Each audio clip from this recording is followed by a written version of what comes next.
মাদকের বিরুদ্ধে সোচ্চার প্রতিবাদী শিক্ষক আরিফুল ইসলাম সন্ত্রাসী হামলায় গুরুতর আহত হয়ে দীর্ঘদিন পর প্রাণ হারিয়েছেন।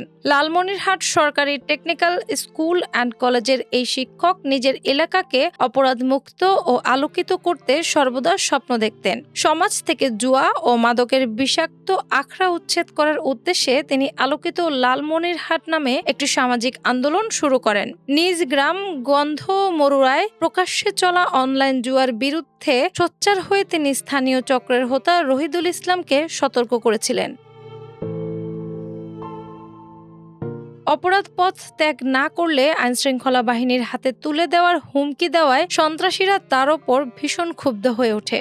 গত ১ আগস্ট কলেজ শেষে বাড়ি ফেরার সময় উৎপেতে থাকা সন্ত্রাসীরা তার গতিপথ রোধ করে অতর্কিত হামলা চালায়। রামদা ও অন্যান্য ধারালো অস্ত্র দিয়ে তার মাথায় এলোপাথারি কুপিয়ে রক্তাপ্লুত অবস্থায় রাস্তায় ফেলে রেখে পালিয়ে যায় দুষ্কৃতীরা। সংকটজনক অবস্থায় তাকে উদ্ধার করে প্রথমে লালমনিরহাট সদর হাসপাতাল এবং পরবর্তীতে রংপুর মেডিকেল কলেজ হাসপাতালে নিয়ে যাওয়া হয়।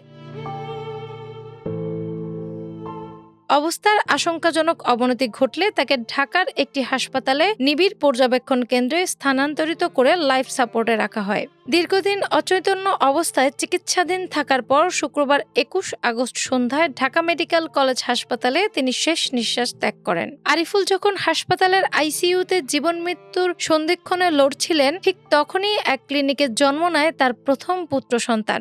সন্তানকে বুকে জড়িয়ে ধরার স্বপ্ন অপূর্ণ রেখেই এই নিবেদিত প্রাণ শিক্ষক হিমশীতল বিছানায় অচেতনে শুয়ে শেষ বিদায় গ্রহণ করেন।